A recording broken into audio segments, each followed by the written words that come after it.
Hi, this is Dee, and you're listening to my podcast, Let Me Clear My Throat. On my last two episodes I touched base on OCD and bipolar.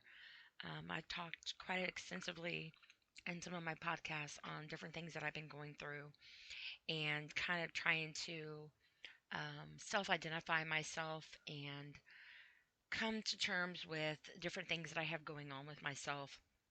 And I have been through a lot of trauma, obviously, in my life, and some of it I have talked about in my other podcasts. Some I've been very candid with, um, but I have been trying to deal with my own mental state of mind and things that I have been going through, and I thought that I would share some things with others in hopes that maybe somebody is going through something similar as myself, that maybe it would help you as well. So, this podcast in particular, I'm going to be talking about something else that I am going through, PTSD, post traumatic stress disorder. I know that there are quite a few people that I'm sure suffer from this, but obviously it affects people differently. And I have pulled off and printed off some information off of Mayo Clinic, which is my reference that I used on my other two podcasts for my bipolar and my OCD. Mayo Clinic has a lot of information on there. I used to use them as reference when I was in medical school. Um, so if you haven't been able to go to their website and check it out, please do so. They have a lot of great information on there. I also looked up some from other websites as well. So some things I'm going to read. Obviously, I printed them out. So I'm going to read it as you're listening to it. So we're going to go through this together. Um, excuse me.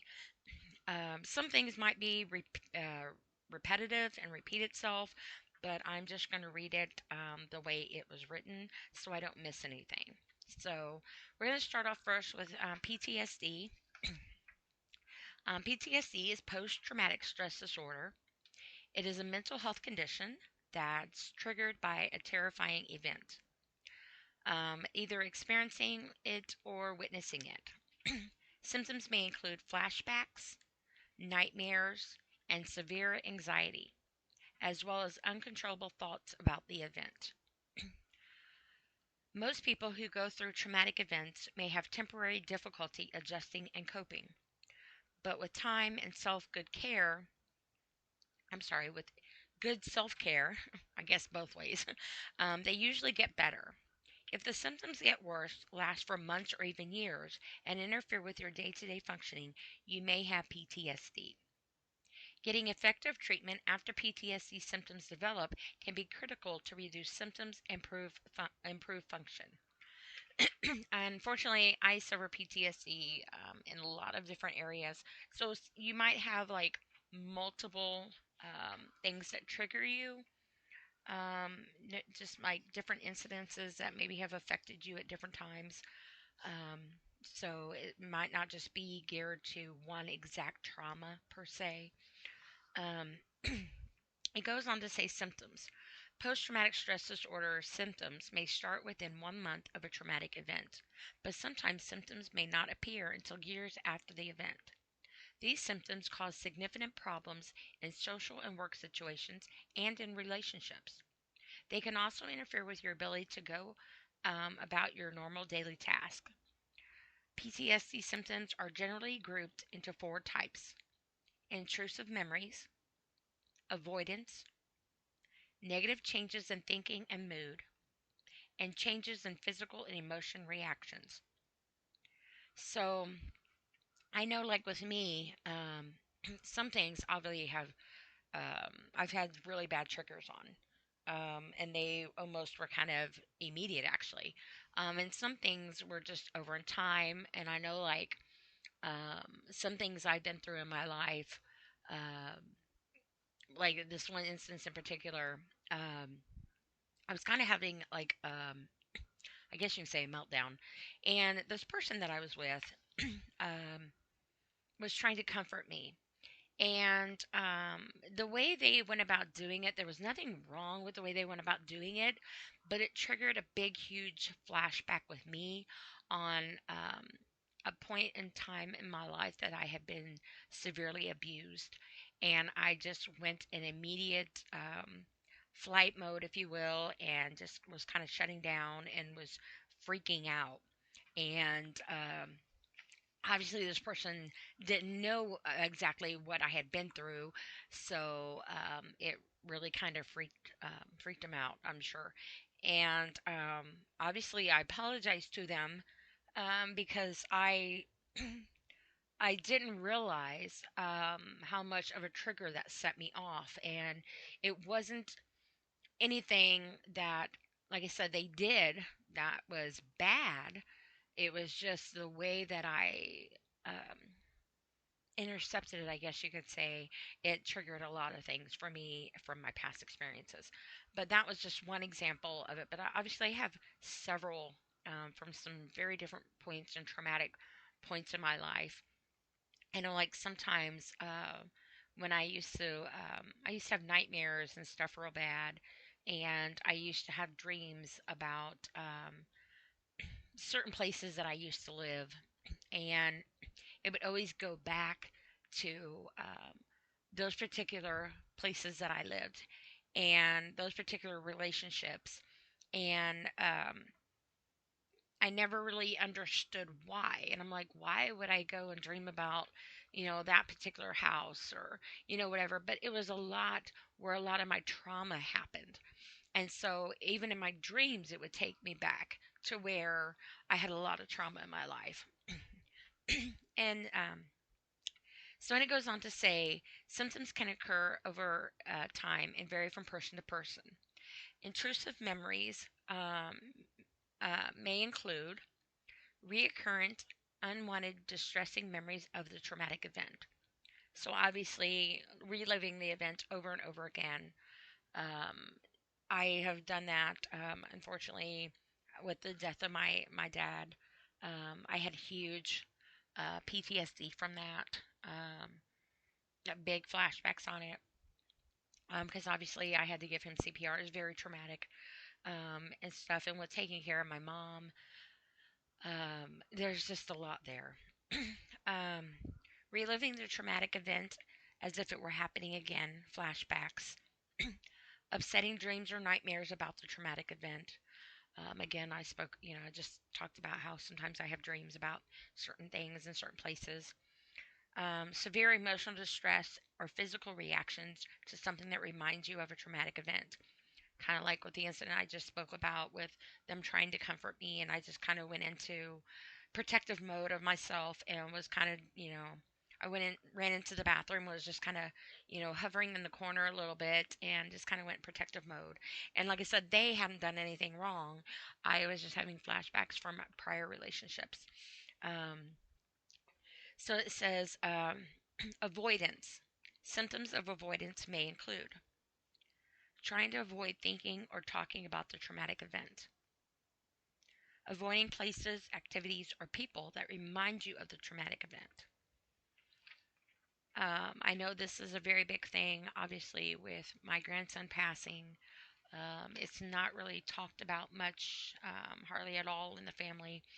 Um, there are not really, it's a very, very difficult, touchy conversation, a lot of emotional and a lot of trauma there. I don't even really like talking about it still. I have been trying to heal from it the best that I can. It was a big reason of my huge spiral of major depression and me losing my home and being homeless for a couple of years and pretty much lost everything in my life from the time my whole entire life. I lost all my belongings, my kids' belongings, this kind of everything. And it has really made a huge impact on my life in very, very many, many, many ways that are very difficult to talk about.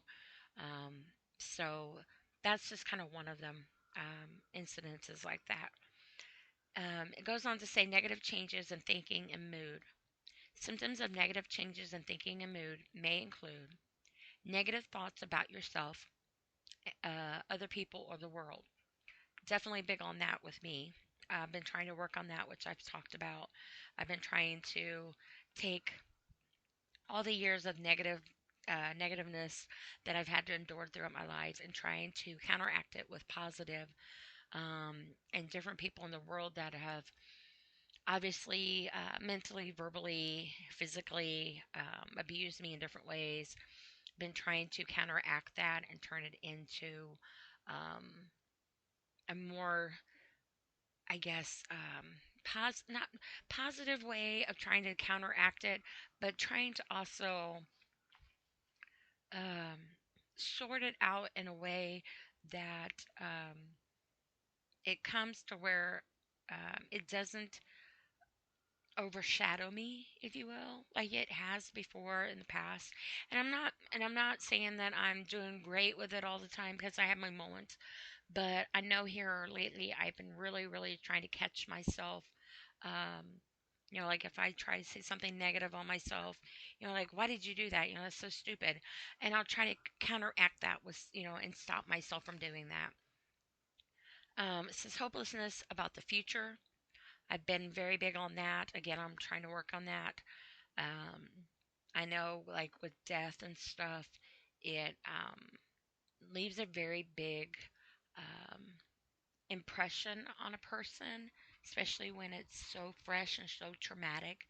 But I had this thing I spoke about for my other podcast where I would have conversation with my mom, and I'd be kind of having like a meltdown, I guess, and everything is just coming at me, and I would just say, like I had my whole life mapped out. I had a good career and was making decent money. I had my home, and I had my I's dotted, my T's crossed, and had my future.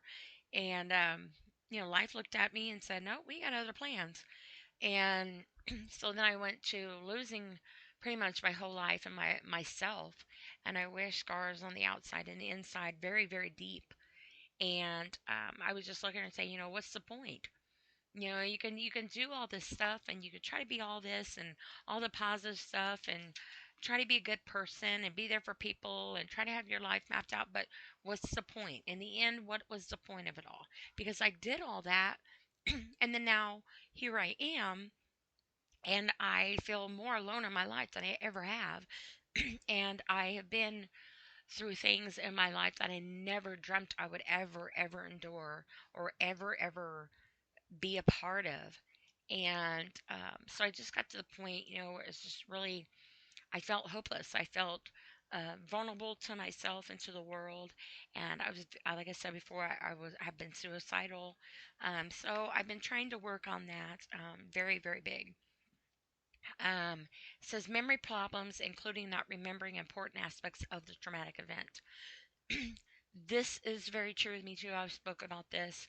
Um, a lot of times my youngest daughter will ask me stories about her growing up and stuff, and she's like, you always seem to have stories on the other two, which there's a 10-year difference between her and my oldest daughter, and a 12-year difference between her and my son.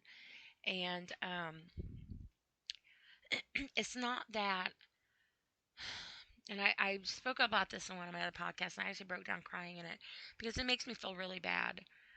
It's not that I don't want to remember her childhood, but I was going through a lot of trauma and abuse during her childhood that unfortunately a lot of it I have blocked out that time period. So I don't really remember a lot. And I felt bad because I don't have a lot of stories to give her. And the ones that I do have are repetitive, like, and just the simple memories are very difficult for me to grasp and share with her. And I feel very, very bad is not even the word. Um, I don't even know how to describe it. But this is a very big deal for me.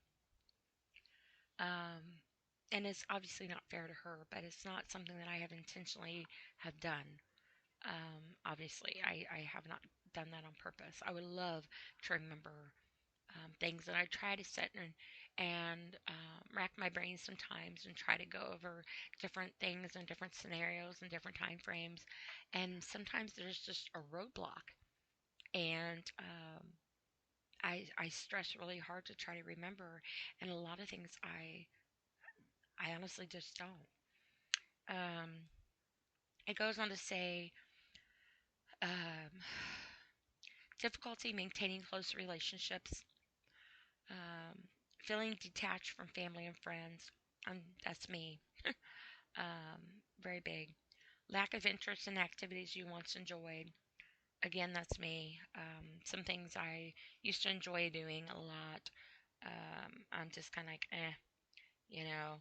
And like I said before, I'm a social bug, but yet I get anxiety really bad when there's huge crowds. And sometimes it's very overwhelming. And I could be in a place that I'm very familiar with and know pretty much everybody in there.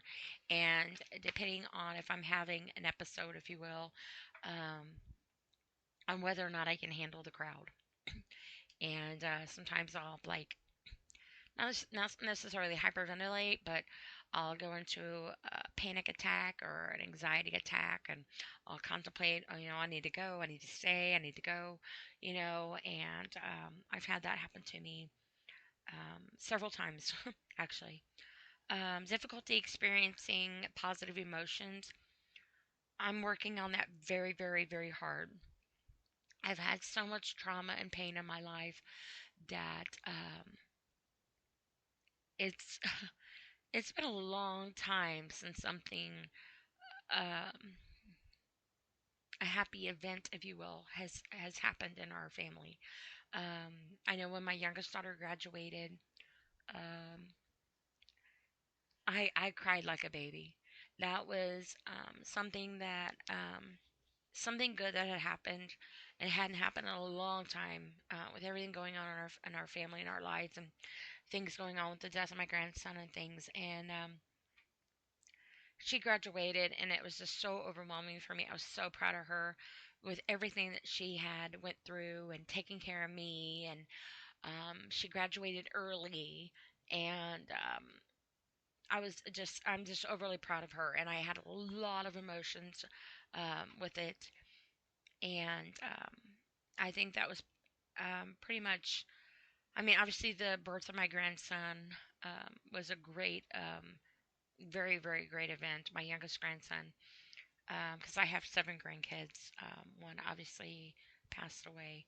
Um, so my youngest grandson, I always say, is my double blessing because he was obviously born after my grandson had passed away. And so anyway, and it goes on to say feeling emotionally numb. I have been there. I'm still there occasionally. I'm working through that. Um, Sometimes I really don't know how I'm feeling. I don't know how I'm reacting, and I'm just kind of there. And I've said before, sometimes I can feel like I could be in a room full of people and just feel like I'm alone. And other times I'm in an empty room and feel like I have so many people in there, and I've got a room full of chairs, that are, people that are dressed up like chairs because there's nobody in there. But I talk to myself a lot.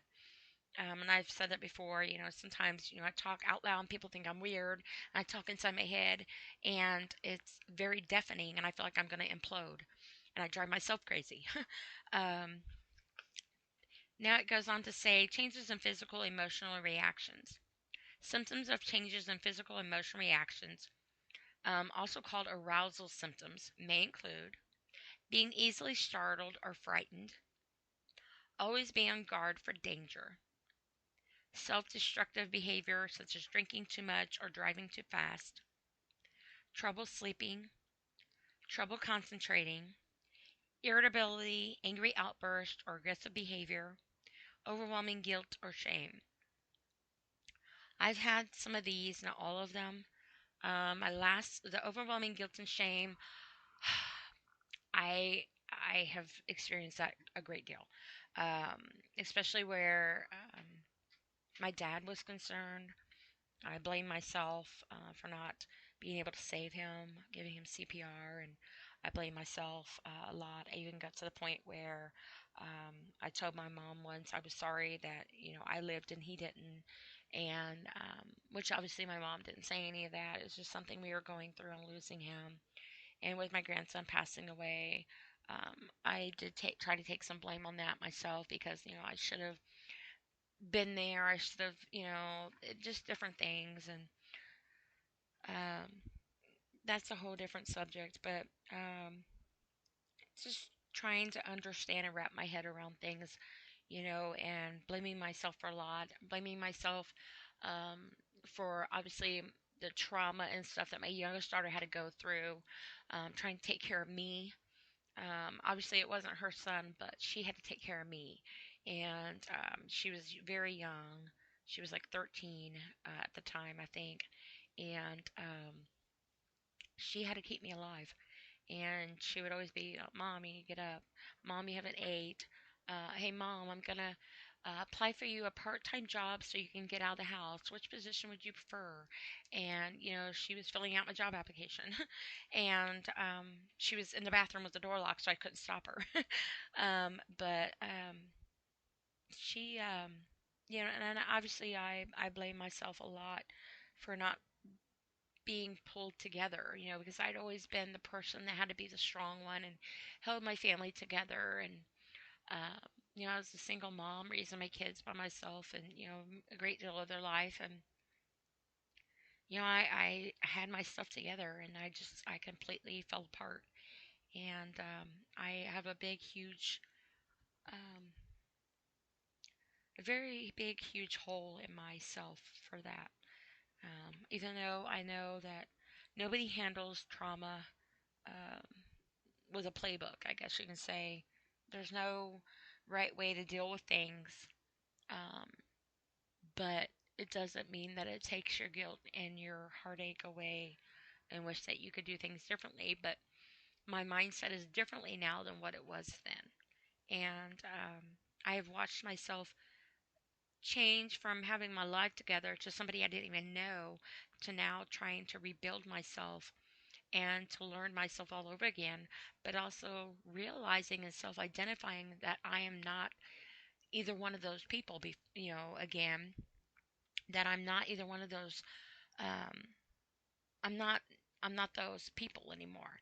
But yet, there's still parts of me from those areas of those particular people that I was into this version of me. And I always say, this comeback of mine is personal and very personal. And I'm trying very hard um, to grab it by the balls. I mean, to be point blank, and just write it like write it like the bitch it is, and just trying to I try to say doing it the right way, but trying to do it in a healthier way and trying to be knowledgeable, if you will, on reminding myself of the difference, but also reminding myself to not go backwards, but also to not damn myself if I stumble, if that makes sense. And so, anyway, it goes on. It says for children 6 years and old and younger, signs and symptoms may also include reacting to traumatic event or aspects of the traumatic event through play. So they might do like a reenactment or something. Um, they might have frightening dreams that may or may not include aspects of the traumatic event. And I say adults can have this too, because I know sometimes when I get triggered, um, I guess some people can say I act like a kid sometimes, but I think like when I get triggered sometimes in my childhood, it takes me back, and I don't really say I do like um, necessarily reenactment, but it takes me back to another mental level of mine, I guess, of my younger years. I don't know. I'm still trying to work through that. Intensity of symptoms. PTSD symptoms can vary in intensity over time. You may have more PTSD symptoms when you are stressed in general or when you come across reminders of what you went through. So, different triggers. Um, for example, you may hear a car backfire and relive a combat experience, such as like the military. Um, I don't want to speculate, but I'm going to say it's pretty safe to say that there's probably not a military person in the world that does not have PTSD flashbacks. Um, or they may see a report on the news about a sexual assault and feel overcome by memories of their own assault. So, like somebody who has been raped or beaten or abused or whatever the case may be, or even a movie. I know, like, sometimes certain movies um, get me. And sometimes I'll walk out of the room or something. I don't want to see a certain part or something, and so some movies actually are triggers for me, depending on what kind they are and different parts they are. When to see a doctor. So if you have disturbing thoughts and feelings about a traumatic event for more than a month, if they're severe, or if you feel they're making it difficult for you and getting your life back into control, you might want to talk to a doctor or a mental health professional. Getting treatment as soon as possible can help prevent PTSD symptoms from getting worse. Um, I spoke before that I am now seeing a doctor, starting my psychiatry appointments as well, and physical therapy, because I do have some things health wise that I'm working on. But your mental state of mind is just as important as your physical um, state of mind, if not more so. So it is very important to try to keep your mind in check um, as much as possible. And there's no shame in it. There is no shame in it at all. And saying that I need to go talk to a psychiatrist, I have no problem saying it. Sometimes, though, I feel like therapy isn't for everybody. And when I went to see my doctor, we were talking about my therapy appointment coming up, and I said the only thing is that I'm afraid that it's going to trigger me. And this time of year is really difficult because we just celebrate the anniversary of 2 years my dad has been gone. But next Tuesday is not only my birthday, but is the anniversary of my grandson's death. And so this time of year, on top of the holidays, is very difficult for me. And going through therapy, I was afraid was going to trigger me. So obviously, she prescribed me some medication to try to get in my system. Excuse me. And I'm I had an appointment scheduled for this past Friday, but I postponed it. Obviously, weather was a big factor too, um, getting out and stuff. But I wasn't in the mind frame to be able to handle um, a therapy that day, so I rescheduled it for it's like in another week and a half or something. It says if you have suicidal thoughts, if you or someone you know has suicidal thoughts, get help right away through one or more of these resources. Um, Reach out to a close friend or a loved one. Contact a minister, spiritual leader, or someone in your faith community. Contact the suicide hotline. In the U.S., it is 988. They're open 24 hours a day, 7 days a week. They also have a live chat service. It's free and very confidential. Make an appointment with your doctor or your mental health professional. Now, I spoke about this in my other podcast. When you're, and I'm going to speak for myself, when I'm going through something, when I was very, very big on my suicidal thoughts, it's easier said than done to reach out to somebody. Because, for one, it's not something that you really admit to yourself. And sometimes it's in the depth of the moment of your mental state of mind, and it's a feeling that's very hard to describe. But when you are in that state of mind, you're not thinking clear enough to think clear enough. And thinking about calling somebody to walk you through it or talk you down is not necessarily at your mental state that you're in. So a lot of times it was difficult for me to think, oh hey, I need to call somebody and say, hey, I'm feeling suicidal, and also, that wasn't something that crossed my mind.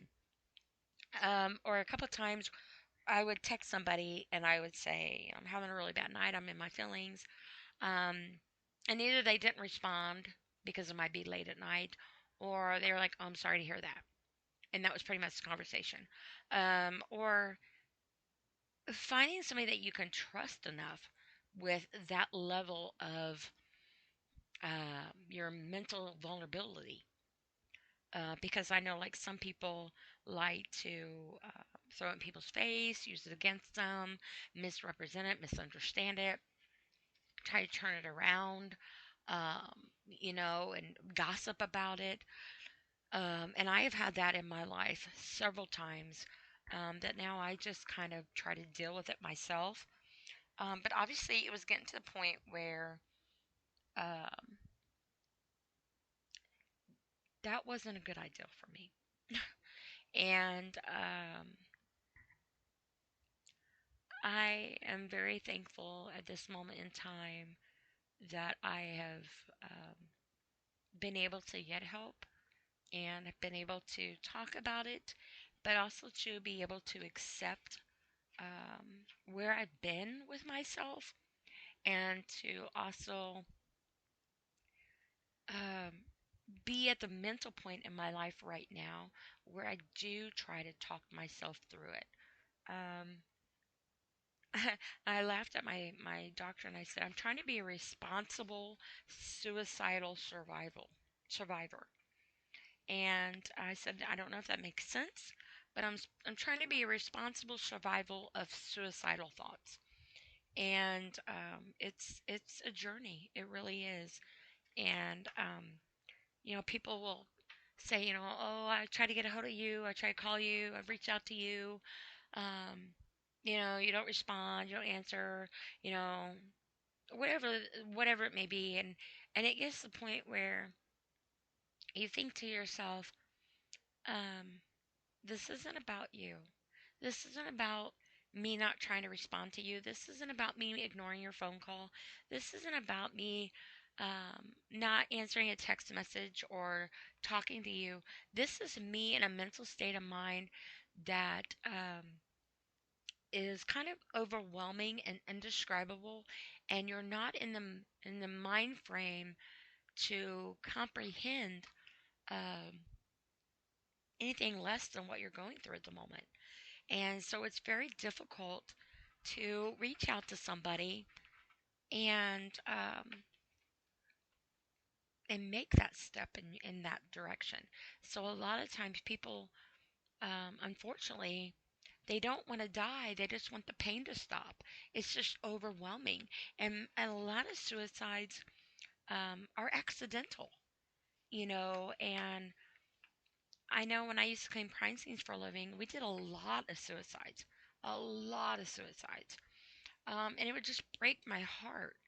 And we had this one gentleman who had moved from another state, literally another state, and got himself an apartment. And he hadn't been here maybe not even a month. And he had packed all of his stuff up in boxes, had labeled them, had his medical papers out, his insurance papers out, all his important papers laid out. Um, he had everything organized, everything. Um, and I looked at my coworker and I said, this is the most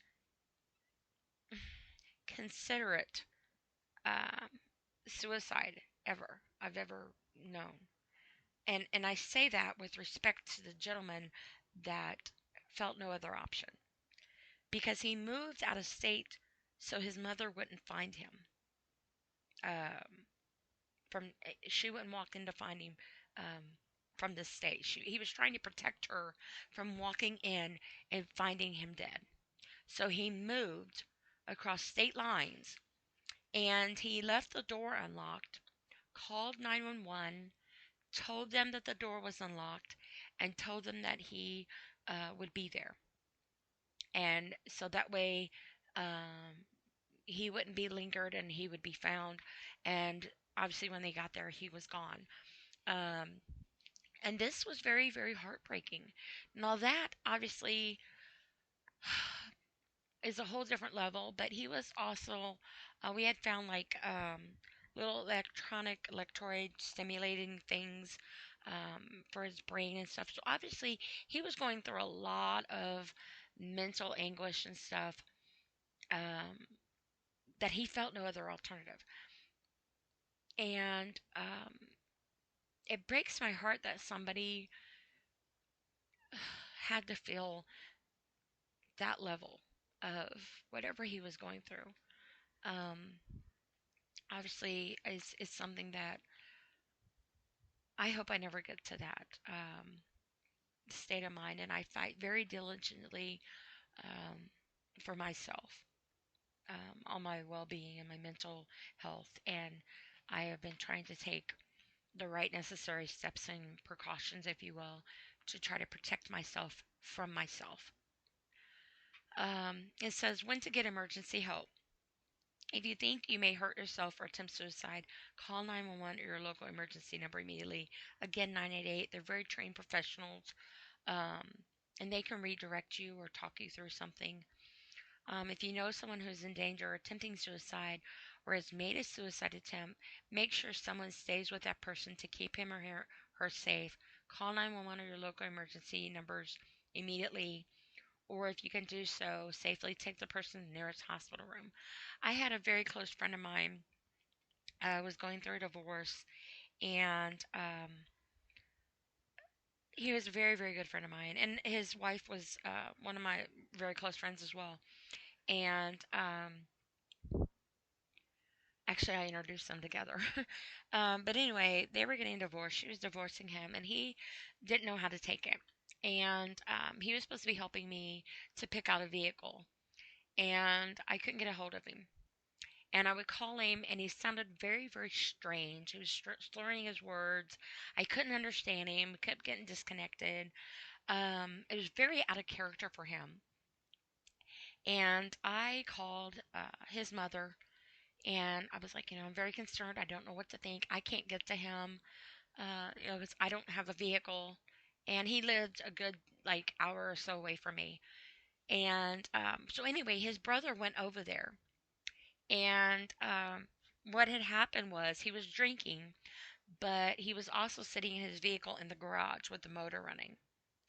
And he had his suit hanging on a nail that he won. He had the front door bolted shut with a 2x4, and he had a rope hanging over the rafter for a noose. Um, and his brother found him passed out, uh, and was luckily able to get him to the hospital in time to save his life. And that was very, very heartbreaking because obviously I went to go visit him at the hospital and stuff, and I needed to take him to go get his truck. And he was like, "You might not want to come in right now." And I said, "No, I'm okay." And he's like, "Well, I don't really want you to see, I don't, want you to hurt you, to see what you're going to walk into." And there was no describing um, the impact of what I saw, and the realization of that level. And I just am very grateful that I was able to get a hold of his mother, and his mother was able to send his brother over there and get to him in time. Because obviously that could have went um, in a totally different direction. And now he's happy in a new relationship and has one on with his life. And she since has remarried, and has grandchildren and stuff. So, um, anyway, it goes on to say causes. You can develop post traumatic stress disorder when you go through, see, or learn about an event involving actual or threatened death, serious injury, or sexual violation. Doctors are not sure why some people get PTSD. As with most mental health problems, PTSD is probably caused by a complex mix of the following: stressful experiences, including the amount of severity of your trauma you've gone through in your life, inherited mental health risks, such as family history of anxiety and depression, inherited features of your personality, often called your temperament,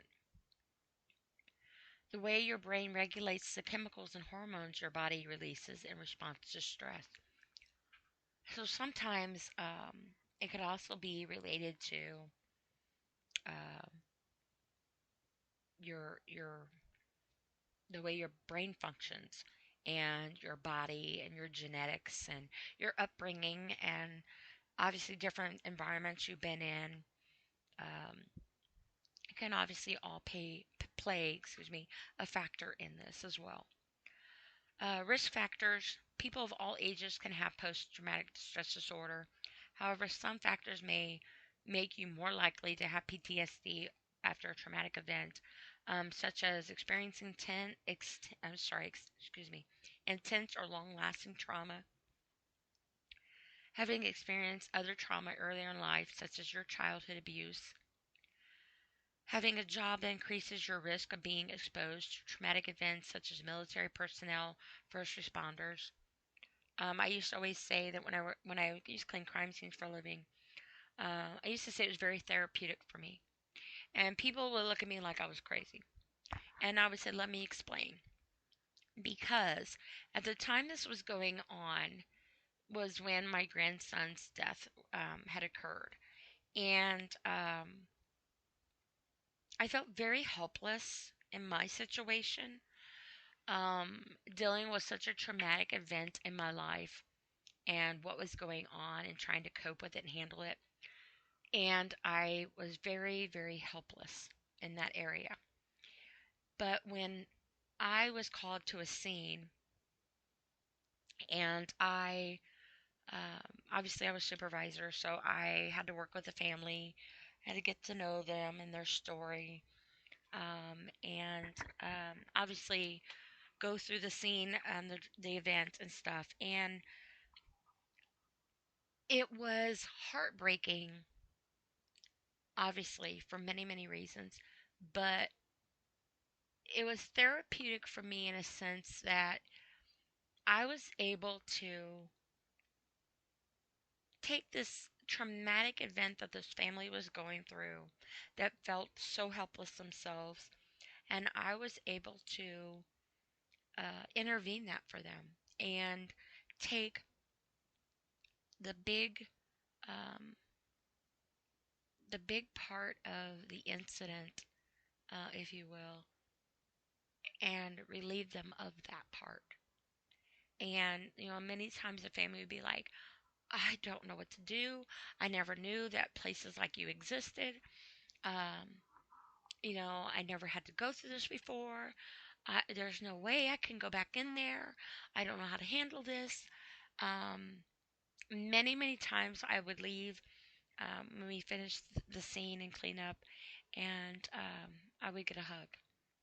And thank you so much. I don't know what I would have done without you guys. I don't know how I would have handled this. And that was very rewarding in the sense of that particular moment. We were able to let that family handle their grief and whatever arrangements and things they needed to deal with and lessen the other part for them. And that in itself was very heartwarming and very sad at the same time. And that was a very big point in my life that I loved my job. I did. Um, but obviously, I was needed at home more. Then it goes on to say having other mental health problems such as anxiety and depression, having problems with substance misuse such as excessive drinking or drug use, which I've talked about before. Yes, this is a factor, but also self medicating comes in many forms. It's just not drug use and drinking.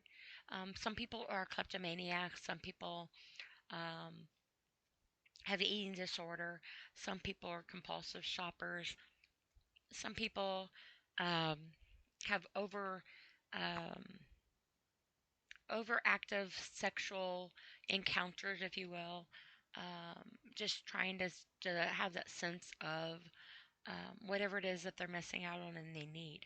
So self medicating comes in many, many forms. Um, it also says lacking good support system from your family and friends. I've talked about that before in my other podcast on my situation in my life. That is a very big heartache of mine. Um, and it also goes to say having blood relatives with mental health problems, including anxiety and depression. The most common events leading to the development of PTSD include combat exposure. I won't even begin to even say I understand that emotion or that type of trauma or even that type of anything. My heart goes out to all military personnel and first responders um, that have had to go through certain things in your life that the rest of us in this world will never be able to wrap our heads around. And my heart totally goes out to each and every one of you. And I pray that you're able to quiet the battle in your head as much as possible in a healthy way. I know in one scene that we cleaned up, and when I cleaned crime scenes, was a military young man. And he hadn't been home from deployment very long. And he had went out on the balcony and shot himself, and it had actually overspilled into the family downstairs on their balcony, and it was very very heartbreaking. His military gear was sitting right there still, and it was very very heartbreaking to see. But unfortunately, this is a whole different level that I think that a lot of people don't begin to even have a glimpse of the understanding of. And I am very, very huge on the military, and I've talked about that extensively in my other podcast. You get me going on it. There are several military people that suffer from a lot of things that we will not understand. Many are left homeless. Many are in jail. Many of them have fallen to self medication. Many of them have committed suicide. Many of them are fighting battles in their mind that have left them in combat in their own life in ways that we will never understand as civilians. And I think there needs to be a better system for them. I believe there needs to be a whole different level of respect for them. But also, too, I believe there needs to be a realization that it's not something that we need to just say, oh, they have PTSD, and just leave it as initials of dismissal. Because those initials, while they're only four letters, um, have the biggest, huge amount of um, force field. I guess I don't even know the right word to say. Bigger than what? Those four letters are bigger than any alphabet could ever define. And just saying that they have, oh, you have PTSD. Yeah, that sounds so simple. But if you can hear inside somebody's PTSD, um, it probably would kill you, you know. And I applaud everyone that is still trying to survive, whatever it is that you're going through at that level. And I'm not even going to begin to try to act like I understand um, your level of emotion. And if you are military, if you've been in combat, if you have been a first responder that has been involved in any type of anything, um, I pray for you, and my heart is totally in your direction. It also goes into say childhood physical abuse, sexual violence, physical assault, being threatened with a weapon, and an accident. I know I was in a really bad car accident when I was pregnant with my son, and I was pregnant with him, and I was probably 8 months pregnant, and we had taken out like 4 foot of the railroad track bank on 2 wheels on our pickup truck, and the radio knob actually sliced my head open, and I had to stitches.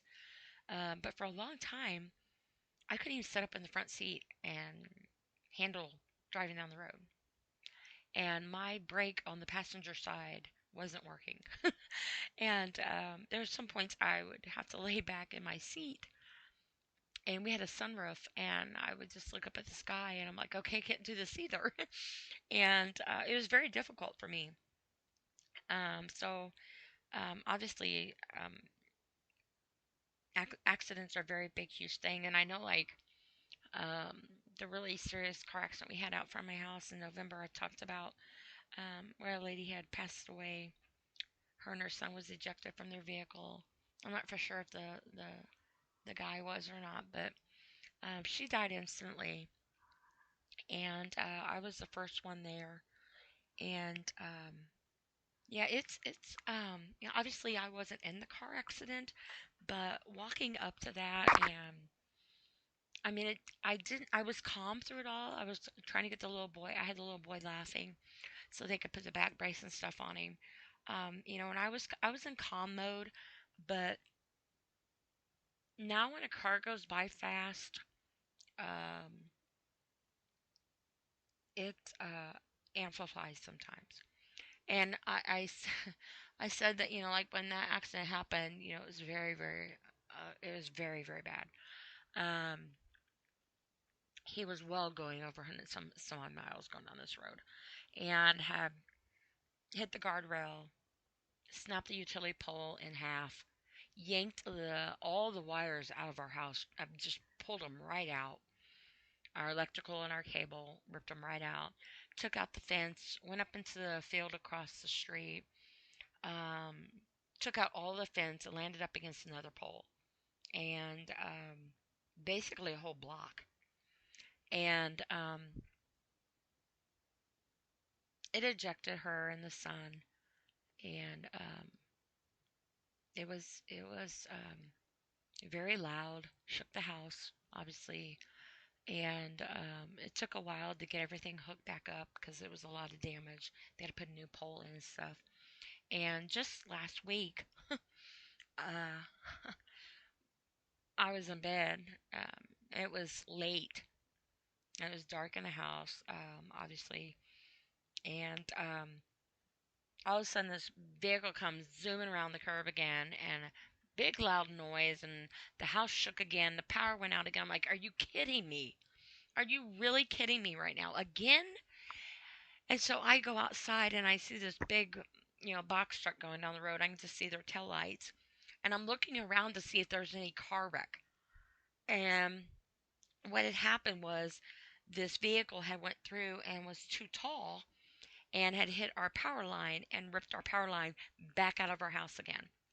So I had to get a hold of the light company and obviously, call because the line was laying in the middle of the road. So I called the police. They were guarding the line because it was a live wire. Light company come out and said, you have to call electrician again. He's like, he said, I got the call. I thought, I wonder if I know where this is at. He said, and I mapped it. He's like, you guys have been through a lot. He knew exactly where he was coming. And the light company guy and I were on a first name basis. And he's like, you have to get a hold of your electrician because obviously this needs to be fixed. It broke this and it ripped your neutral and all this. And so I got a hold of the electrician. um, and I can honestly say this man is amazing. He is the most honest electrician person I guess I've ever met. And he had fixed it. This has happened 3 times now. He had fixed it the first time. He couldn't make it out to the second time, and this was we had a different electrician the second time, and then he come back out this third time, and he didn't hesitate to come out, and he fixed it all. He didn't charge my mother at all. He's like, "You guys have been through enough," and he left, and he called me um, later to check to see um, if we got our power on.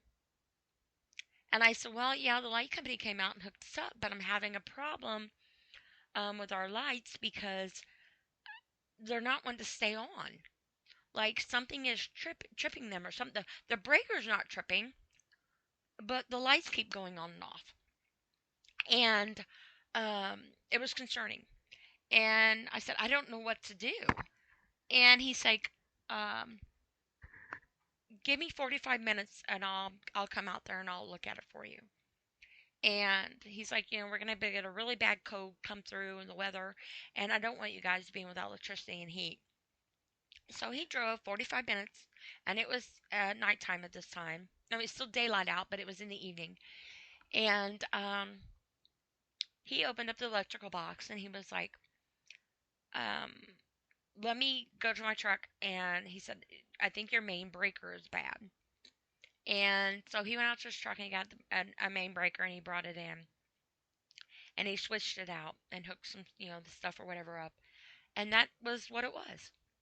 And I said, well, obviously we need to have some things redone and stuff with the electrical, but we need to do a little bit at a time because it is old electric. I mean, this is an old house. And my mother lived here when she was, younger. My grandparents owned this house. So I mean, this is my house. This has been in my life, my whole life. And I will be 51 next week. So obviously my grandparents lived here way before I was born. So it's been a very, very um, old electrical system, if you will. So anyway, excuse me. He said that he would be able to do a little bit at a time. Obviously, when we work it out, but for now, let's just get it through this way. And then later that night, around bedtime, he texts me and wanted to check on us again. And I was like, yeah, I thanked him again for what he done and everything. But to have that level of, um, he didn't need to do that. And he didn't charge my mom anything. And it just goes to show that there are some really amazing people left in this world. And he is just I mean, I can't say enough great things about him. So if anybody needs a good electrical man that's honest, Copeland Electric here in Indiana, Greenfield. Um, Kerry Copeland, awesome man.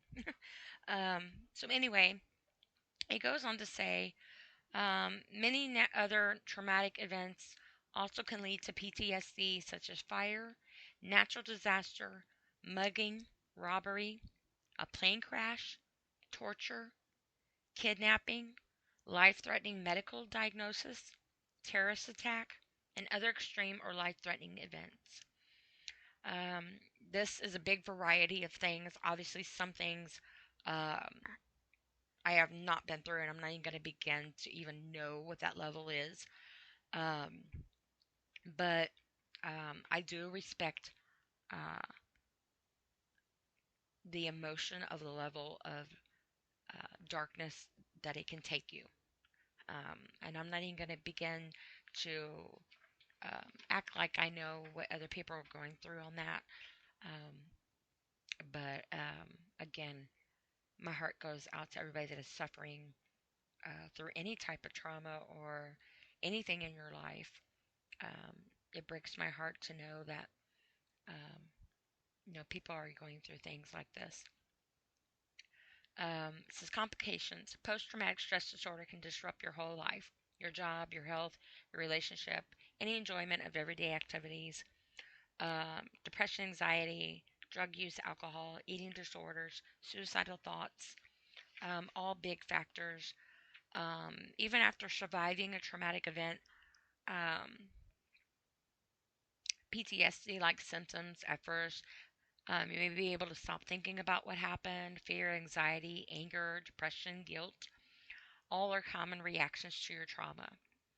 Um, some have long term uh, um, traumatic event on you. I mean, that ain't the way I want to say it. A very long term effect on you. That's what I wanted to say. And obviously, getting timely help and support is very vital. May mean returning to family and friends who will listen and comfort you, seeking out mental health therapy, um, obviously God, your faith. Um, but like I said before, sometimes it really depends on your mental state of mind, on whether you're even at that level to be able to handle um, going to somebody and asking for help. Um, I've copied that is from the mayoclinic.com, and I have another one that is probably a little bit repetitive, but it does also have some different strategies on how to cope.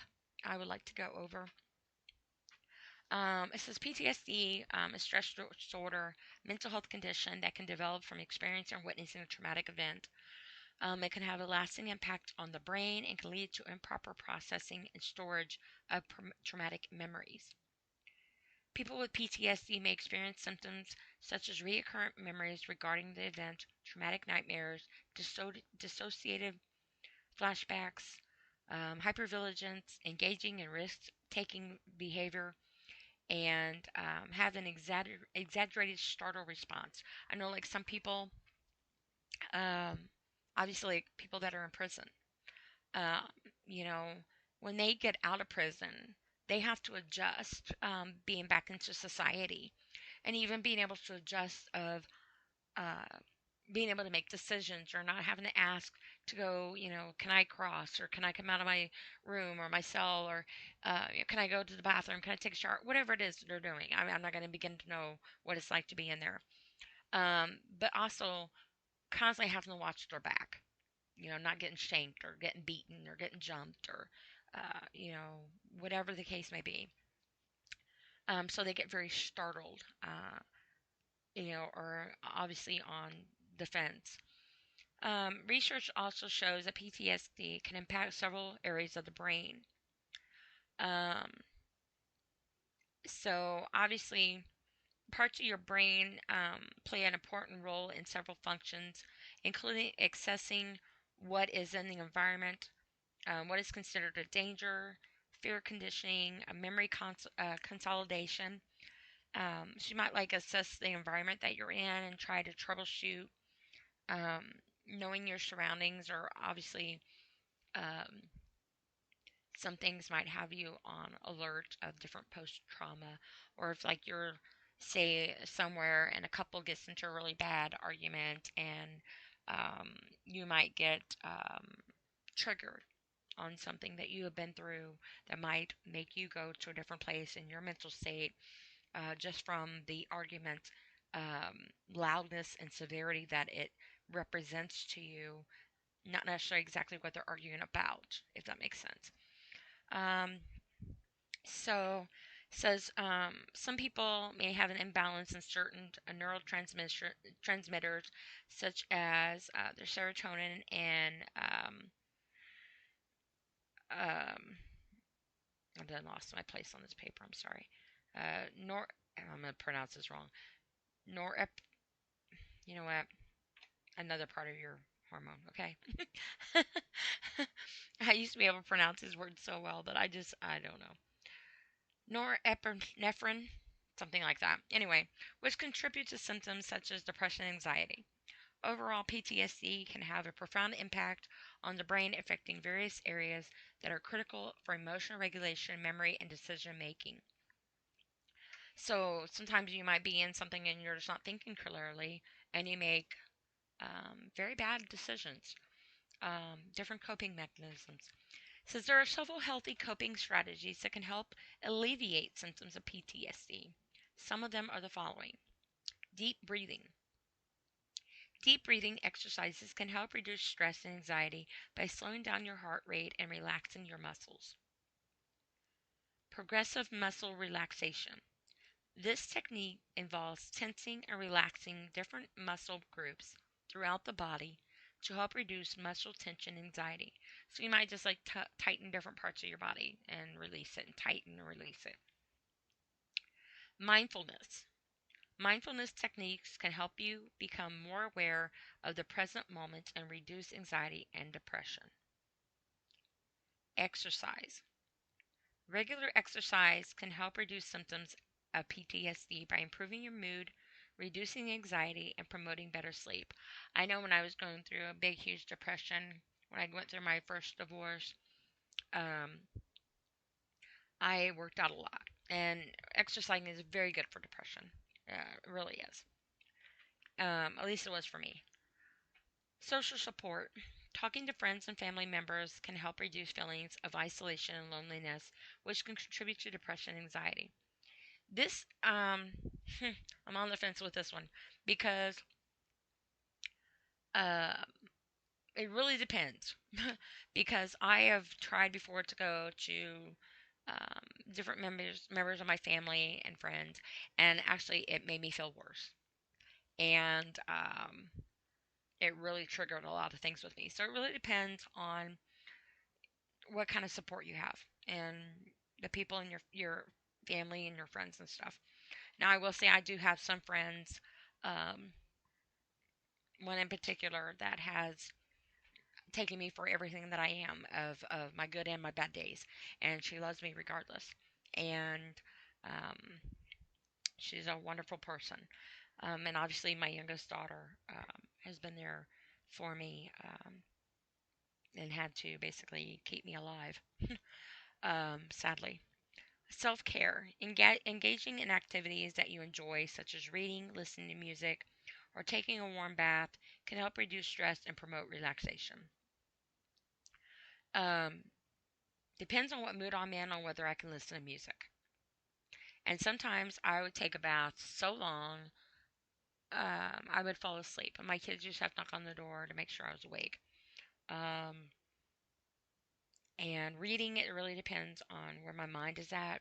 Even like trying to color with my gel pens, it really depends on if you can focus. So at least it does with me. Counseling. Seeking professional help from a therapist or counselor can help you learn coping skills and strategies to manage your symptoms of PTSD. Now, I did outpatient counseling for a month, um, at this place, to try to deal with my feelings. And I really wanted, it was a group counseling. I really didn't care much for it because I hated repeating myself over and over again, to a room full of strangers. And you only got like 5 minutes to talk at the most anyway. So you really couldn't elaborate and get the help that you needed. Um, and I really wanted more one on one. But they did help me with some coping mechanisms. I did the 5 4 3 2 1 a lot, which I talk about that. Um, if you're not familiar with it, look it up. There's another one I can't remember. Um, Somebody that I know, there's something about um, 8 seconds or something, like hold your breath for 8 seconds or something of that nature. I don't remember exactly the depth of it, but it worked for them. Um, and that was actually a child, that was doing that method. Um, and then also medication. In some cases, medication may be prescribed to help manage symptoms of PTSD, such as depression and anxiety. And I have talked about how my doctor has put me on medication. Um, she has put me on Lamictal, and also Prozac. I'm on Prozac. I was trying to remember what it was the other day. She's put me on that as well. Um, and like I said, I am starting my counseling up in about a week and a half, I think. On the 25th, I think it is. to do my individual counseling. So I'm hoping that with doing that, it doesn't spiral me into triggers after trigger. But if it does, um, obviously I will work through that the best I can. But if it doesn't work for me, then I mean, obviously I'm going to give it some time, work through it. But I just know it's just going to be very difficult for me. But at the same time, not doing it has been difficult for me. And I might get to a point where I might not be able to intervene myself. And I'm not saying that that's the case, but I'm being realistic because it can happen to anybody. Anybody could have their whole life put together and be like, oh, I never would have saw that coming. They had everything, and this, that, and the other, and they just had a kid, and they got a great job, and this, but you don't know where their mental state is at, and don't think that it holds a zip code or it holds a time or it holds um, a different, you know, classification of money or whatever. You just don't know. So everybody is vulnerable to their mind if given the right overwhelming circumstance. It's just you just are. You're nobody's immune to it. Um, it's important to remember that everyone's experience is unique, and what works for one person may not work for another person. It's important to find coping strategies that best work for you and to seek help if you need it.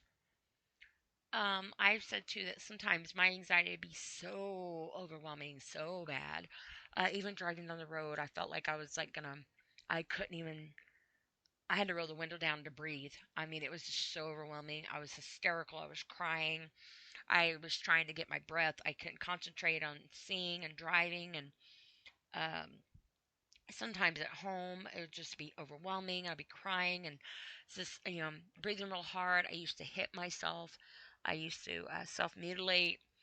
Um, I used to punch myself in the head. I used to smack myself. It was very, very bad, very abusive to myself, trying to cope.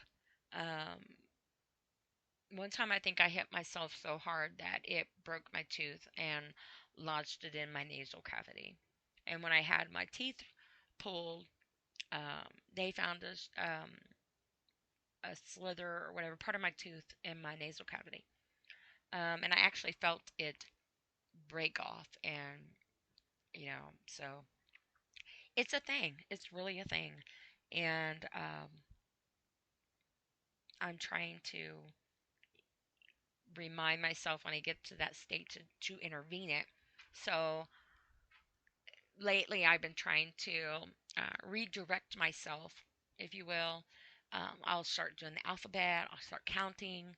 I'll start naming a name or a state or something with each letter, like, uh, I'll do like a name, or it's like A is for, you know, Andrew, or B is for, I don't know, Barbara, or, or whatever, and try to go the alphabet and try to calm myself down. Or I'll start counting, or I'll do like math in my head.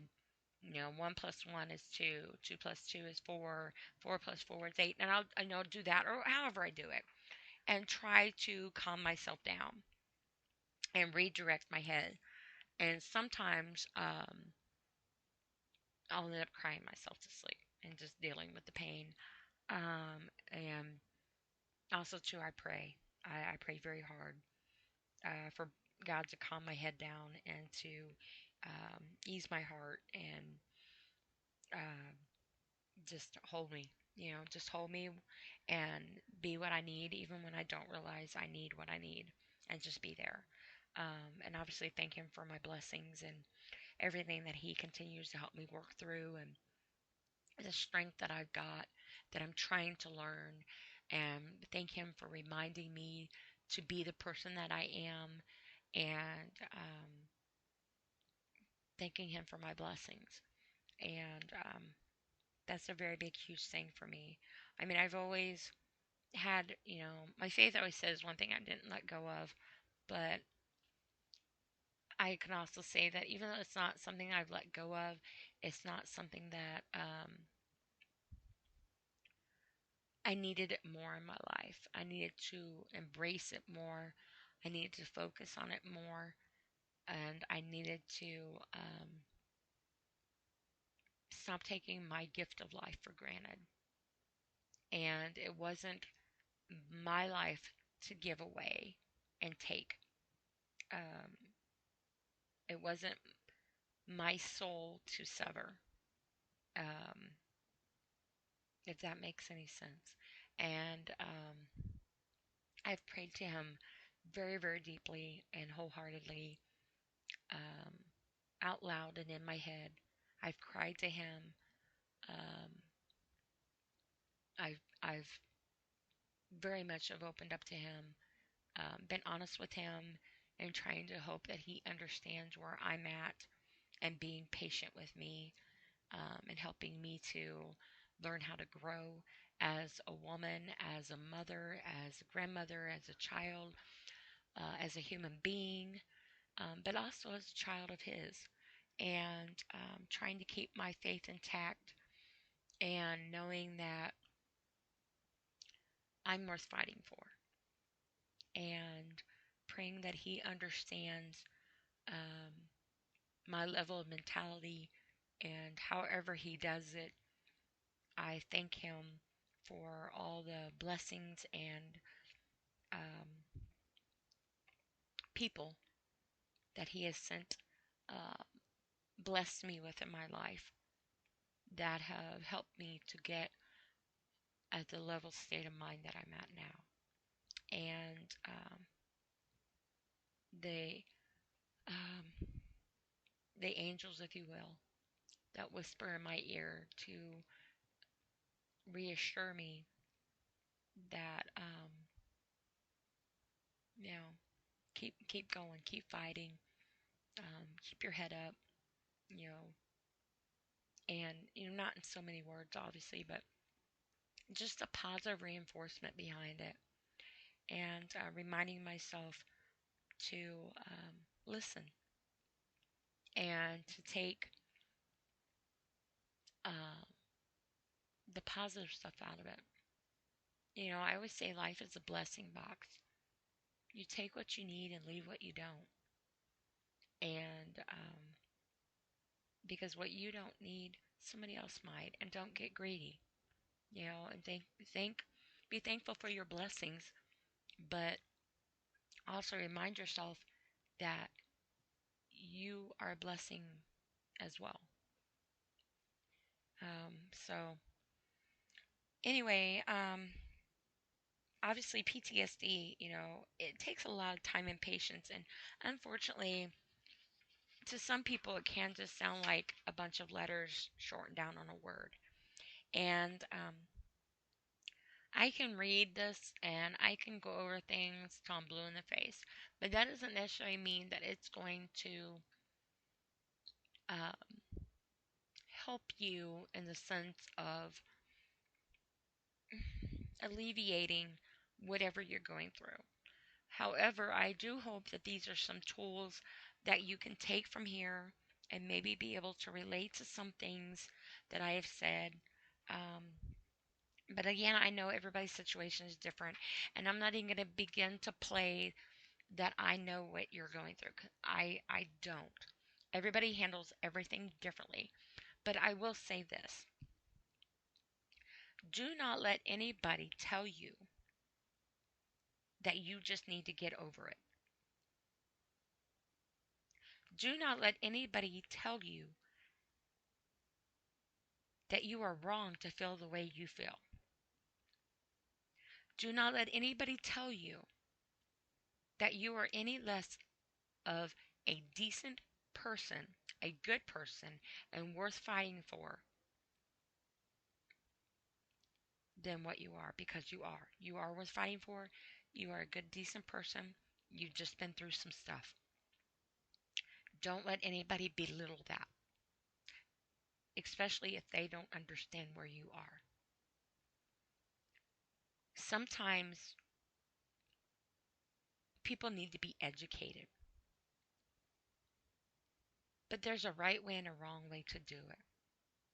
But when you are going through something in a traumatic event, the last thing you think about being is an educator because you're too busy being the student of your trauma. And you're studying for an exam that you don't even know what the questions are. And you don't even know necessarily where the resources are to help you be able to pass your own mental state of mind, if you will, if that makes any sense. And maybe that's a little confusing to some, but I hope that that makes sense. Because in my mind it makes sense, but that doesn't mean it makes sense to everybody else. But it boils down to this, in my opinion.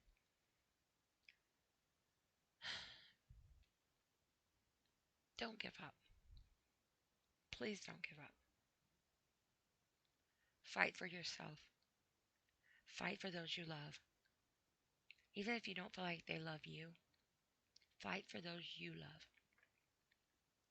Find something that has been a weakness and make it your strength. Find a way to counteract the pain and the negativity with something positive. And what works for you might not work for everybody else, and vice versa.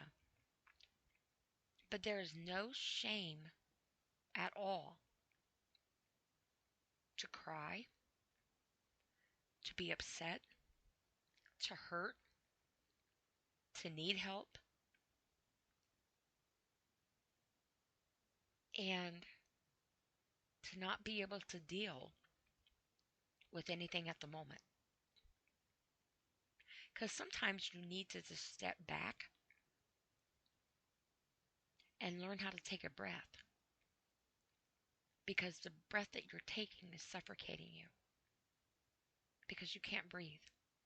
And it's really hard to breathe through your anxiety when you're gasping for air from all the trauma and the anxiety and the panic attack and whatever it is you're going through. And if it's somehow, some way, you can find enough strength in you to reach out in some way, even if you just call the 988 hotline, find a place to put your feelings. Somewhere positive. Find somewhere positive to put your feelings. I've said it before, when I go through something, I do the try to try. You try to do something. Even if you don't achieve it the first time, keep trying. Even if you just have to try to try to try. Just opening your eyes for the day is a huge accomplishment. And if you do that, I applaud you. And that is something to be proud of. Because there are many people that don't even get that far. Second is to breathe. Normal breath is very good. But breathe through your anxiety. Find different coping mechanisms to breathe through your anxiety to calm yourself down. So it doesn't go into a full-fledged panic attack and consume your well-being.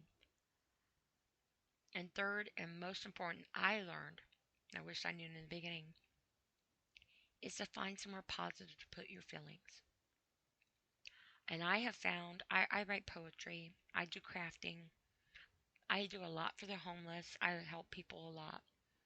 But I have found that helping people and being there for them helps me because it's a very nice feeling to be able to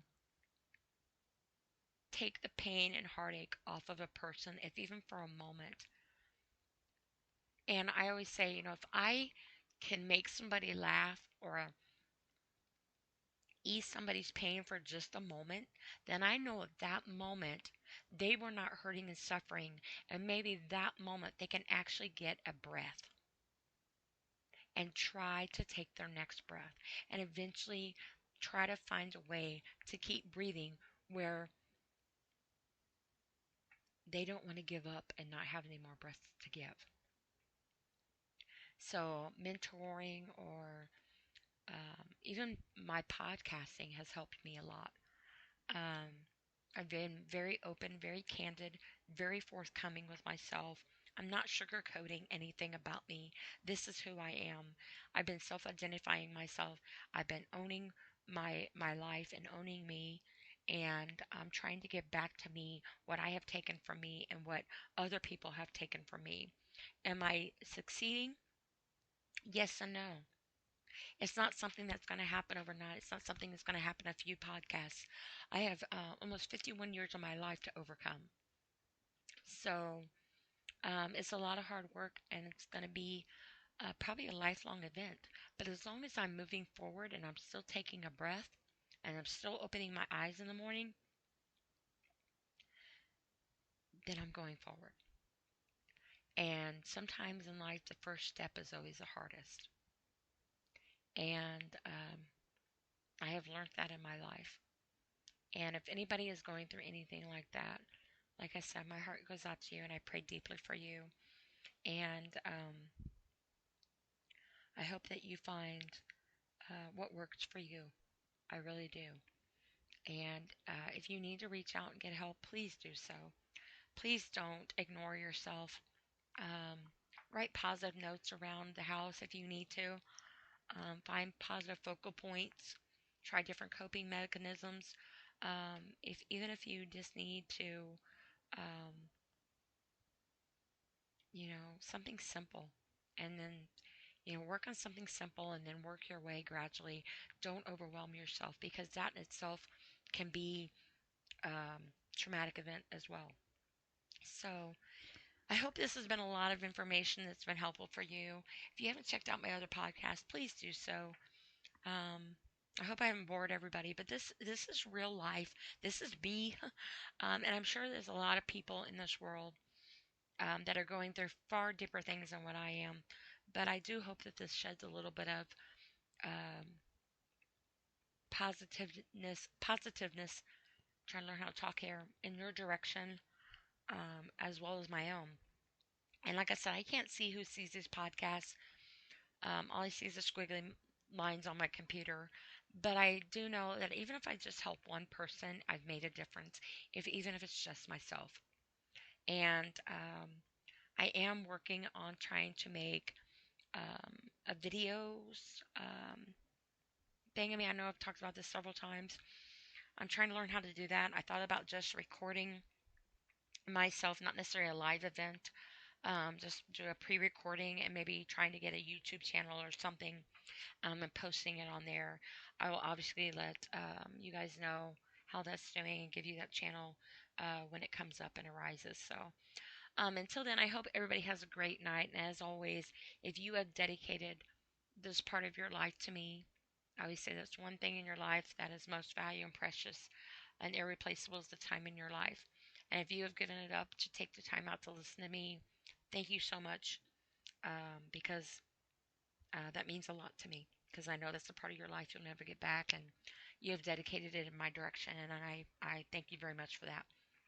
So I'm going to end this podcast now. Please check out my other podcasts. If you have any suggestions or any feedback, please feel free. I'm always open to respectful criticism, if you will.